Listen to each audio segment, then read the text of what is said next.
I remember. Yes. Because it was one of the first shows. And that was the rubber-suited Gorn creature. And I had to make dynamite. Yes, you made it out of a little piece of bamboo and some rope, and you used sulfur and charcoal and diamonds. Yeah. And I guess they did it on Mythbusters. What happened, Danny? Did it work?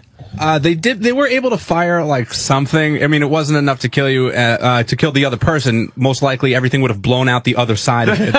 And, but the Gorns, that'll kill a Gorn. Yes.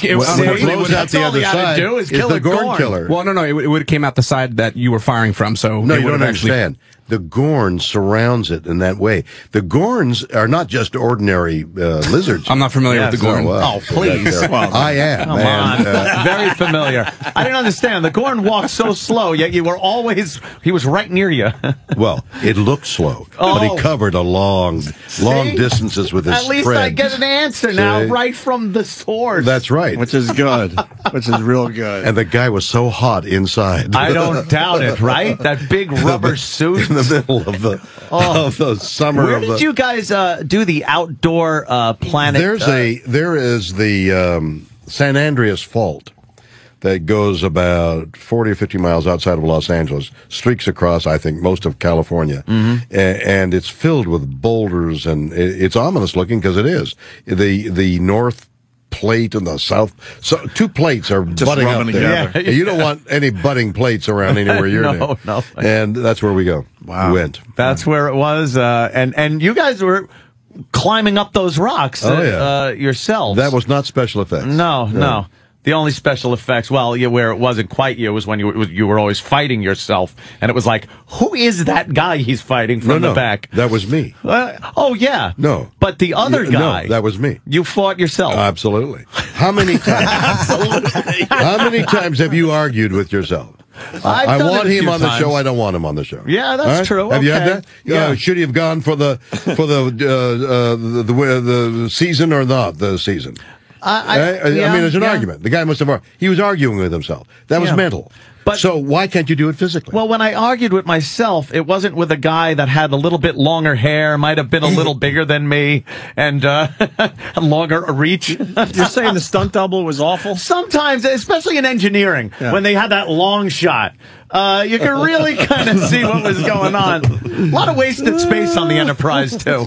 They should have ran some pipes up there or something. In this scene, we're to say. That's the Gorn, see? No, that's a mascot. What team is he a mascot for, Bill? That you're fighting? A mascot. Why are you fighting mascots? I'm very confused. That's the coach of the Colts. What do you mean we should have gone for the season? My ex-girlfriend would always say, watching Star Trek, she'd be like, that William Shatner is beautiful. She would call you beautiful. I was beautiful. You were a very attractive still a good-looking guy. Like No, attractive doesn't make it. Beautiful? Beautiful. Beautiful makes it. I was beautiful. Look at that, right? Throwing rocks. Look and see that. You hit him dead center and nothing And this happened. is on radio, and they don't know you're watching a computer We watch screen. TV all the time on the radio. We paint the pictures, Bill. Yeah, but I mean, you got styrofoam. Isn't your radio audience wondering what the heck are you talking about? We're watching a Star Trek episode. Go screw yourself. That's what I say to the audience. Maybe you ought to interview the Gorn and find out where he is in this day. I wonder, sit in that chair next to him with the universal guy in the Gorn translator. Can you imagine? The Gorn is like a famous Star Trek character. Yes. And there's a guy walking around, maybe no longer alive, but I was the Gorn. I was the Gorn. And people go, oh, really? Yeah. They would say Gornish. Well, we should tell them when we interviewed the guys from Star Wars. We got some exclusive interviews, Oh, Bill. the guys in the suits. We got the guys in the suits. All the guys in the suits. That's Not what one guy we you get, saw Bill. their face. That's what we get. Oh, that's what you booked. Yes. Yeah, the guys in the suits. But the guys who went out in the suits went on Letterman and and we didn't get those and they were so proud to be the guys in the suits. We don't know. We don't know if they were the actual guys. Well, that's true. Right. You could have a guy in the suit phony. Yes. Yeah, who knows? It could be anybody. I was actually. I wanted to be in Star Wars so much. I was one of the guys. You're one of the guys. You might as well say it. In the suits, right? You were the guy in the suit. Yeah, I was the guy in the suit. Any awkward moments with the interview show? Going back to that? Any awkward moments? No, people are asking us to ask you about Gene Simmons, and I did not see that episode, and I'm sorry that I did not. Gene Simmons with this makeup and this tongue and the singing and casts a shadow. I mean, you think, oh my God, he's weird guy. Yeah. Turns out that Gene is his mother is a Holocaust survivor. Mm-hmm. They went to live in dirt on the floor poor circumstances in Israel till he was about 10 or 12. Came here, wasn't quite dirt poor, but was poor. Mother survived by working. He lived in such dire circumstances that this child began to look for ways to survive and miraculously picks up a guitar and thinks about what will make a character. The story of Gene Simmons is so touching about somebody who is in survival mode the whole time, and even now, but not even now. All his life, he's in survival mode. We've had Gene on many times. We didn't get that out of him. He was too busy plugging everything. Too busy trying to pick up my girlfriend at the time, too. Yeah, he was trying to pick up Ann's girlfriend. Bastard. He was plugging the every kiss thing. Did he? I don't know, to tell you the truth. That's what. Is she still your girlfriend? Nah. Now there's another problem. Traffic girl over Channel 11. Is your girlfriend now? Well, she was. Well, you want to tell Bill the story? No, tell me the story. It's a good Gene hits. This is a What's good your story. girlfriend Pretend you're doing on the show right now, What's Ed. Gene doing? What is your girlfriend doing on the show while Gene's on? Well, she was doing the interview. You might have because she's the traffic girl, and sometimes the interview girl.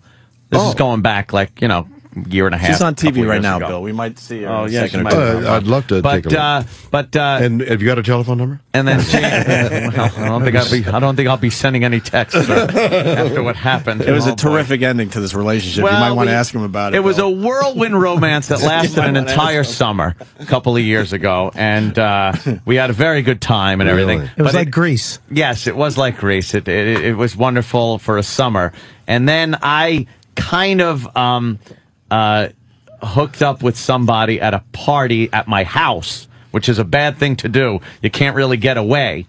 And You played her false, Anthony. she walked into the bedroom and found the girl in the walk-in closet. She was hiding there, yes, and you were under the covers. Yeah, and Wow. He was hiding there behind all the guns. And you're blaming Gene? No, Gene? well, that was before when everything was okay. Gene kind of got her in the newsroom and was, making all kinds of remarks, and then came on our show right afterwards and said, if you don't watch out, I'll screw your girlfriend. And I kind of laughed because I didn't know what had transpired before until she called me up and told me, hey, Gene Simmons was pulling some, stuff, some moves. trying to, he was being very inappropriate. I'm like, that son of a bitch came on here knowing that was my girlfriend and gave me some crap without me knowing, so I just laughed it off. I wonder what goes through one's mind doing that on the air. Yeah.